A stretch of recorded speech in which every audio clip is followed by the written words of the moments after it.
여러분 안녕하십니까, 진성호입니다. 헌법재판소에서 열리고 있는 윤석열 대통령의 탄핵심판재판. 그런데 어제 두 번째 변론준비기일에서 국회 측에서 느닷없이 내란죄 부분을 처리하겠다고 했습니다. 자, 지금 이 헌법재판소 재판관의 권유를 받아 민주당이 주축이 된, 어제 정청래도 나왔습니다만, 국회 측에서 내란죄 부분을 처리하겠다고 밝혔고, 정영십 주심 헌법재판관은 확인했습니다. 그랬더니 국회 측 변호사는 맞다고 했습니다. 사실상 처리한 것이라고 했습니다. 자, 이 사실이 알려지면서 지금 이제 헌법재판소의 윤 대통령 탄핵은 절차상 심각한 문제점을 가지고 있다. 또한 만약 내란죄를 빼고 할 것 같으면 국회에서 새로 재포기를 해야 된다. 이런 이야기들이 나오고 있습니다. 이런 가운데 헌법재판소에서 민주당이 주축이 된 국회 측에 내란죄 부분을 빼고 하는 게 좋겠다, 이런 권유를 했다면 누가 있을까요?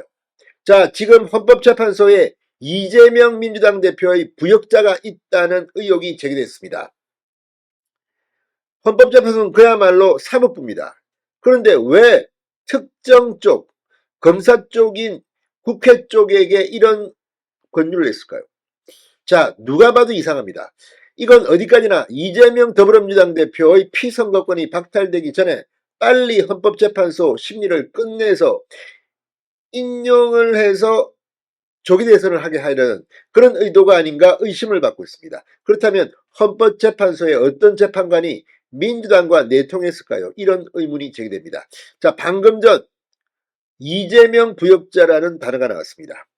자, 그렇다면 이 윤석열 대통령의 헌법재판소 탄핵 심판 자체는 스탑돼야 됩니다. 그리고 다음 주 워킹데이가 되면 헌법재판소는 전체 회의를 소집해서 과연 헌법재판소의 어떤 재판관이 민주당과 이런 거래를 했는가 밝혀내야 합니다.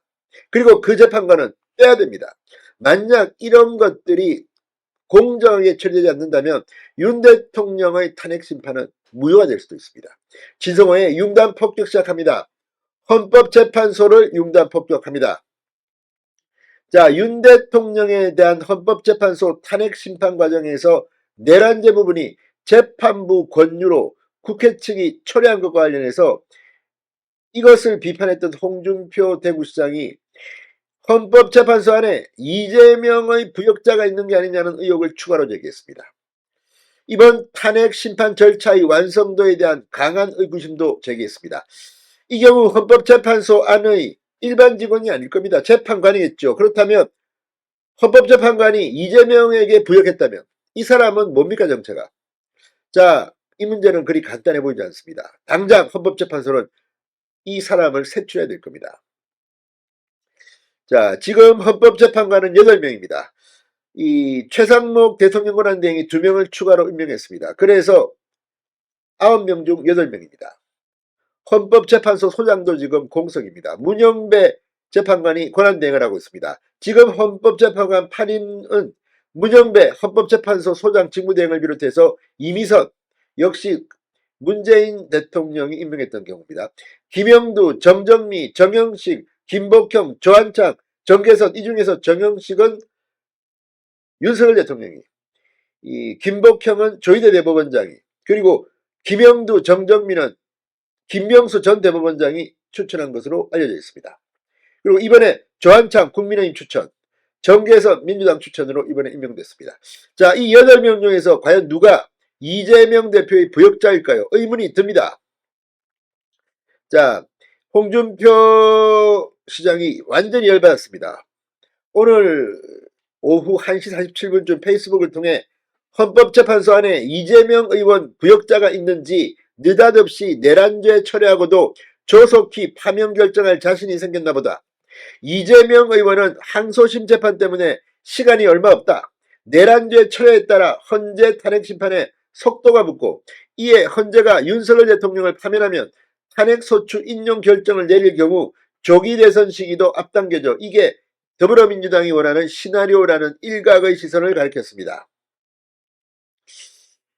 지금 이거 홍준표 시장 많이 맞는 것 같습니다. 홍준표 시장은 여태 내란죄 프레임으로 죽일 놈이라고 선동하더니 무슨 정보를 들었길래 갑자기 내란죄를 철회한다고 했을까? 그러면 이미 내란죄로 구속 기소한 김용현과 군인들은 어떻게 되는가? 향후 뒤죽박죽이 될 수 있는 계엄 사태 관련 헌법재판소 탄핵심판과 형사재판들에 대해 우려했습니다. 그러면서도 홍준표 시장 글말미에 한 사람의 나라농단으로 대한민국 사법체계가 엉망진창이 돼간다. 이게 윤석열 대통령인지 이재명 대표인지 저는 잘 모르겠습니다. 자, 이 홍준표 시장은 최근 윤 대통령 파면 시 곧바로 진행될 조기 대선 출마 의사를 보수 쪽에서는 가장 먼저 선제적으로 나타낸 바 있습니다. 이거래에서 조기 대선 시 잠재적 경쟁 상대인 이재명 대표를 견제하면서 조기 대선 성립의 요건인 윤석열 대통령에 대해서도 나라농단을 저질렀다는 비판을 빼놓지 않는 맥락, 일타상피라는 그런 부속들어옵니다. 자, 그런데 문제는 지금 어제 있었던 헌법재판소의 윤 대통령 탄핵 심판 2차 변론 준비 기일입니다. 정영식 헌법재판관이 주심입니다. 자, 국회는 당초 윤 대통령의 탄핵 소추 사유를 내란죄 등 형법 위반, 계엄선포 요건을 어기고 입법권을 침해했다는 등의 헌법 위반으로 구분해 구성해서나 지난 1차 기일에서 탄핵심판이 헌법재판인 만큼 형법 위반 여부를 구체적으로 따지지 않고 헌법 위반에 주로 다루겠다고 했습니다. 정영식 헌법재판관이 이에 2차 기일에서 계엄 관련 위반 행위가 형법상 범죄에 해당한다는 주장은 철회한다는 것이냐고 묻자 대리인인 국회 측 김진환 변호사는 사실상 철회한다는 것이다. 그러면서 내란 범죄 사실은 이 형사법정에서 유무죄 여부가 판단될 것이다. 다만 형사소송처럼 내란죄를 다루다가 탄핵심판이 길어질 수밖에 없기 때문에 대통령의 위법, 위헌한 행위를 내란이 아니라 헌법 위반으로 구성하겠다는 것이다.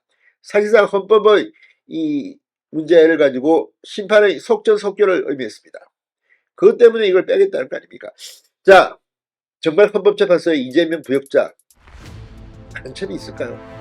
이 부분은 확실하게 헌법재판소가 자체 진상조사를 해야 합니다. 진성호의 융단 폭격이었습니다.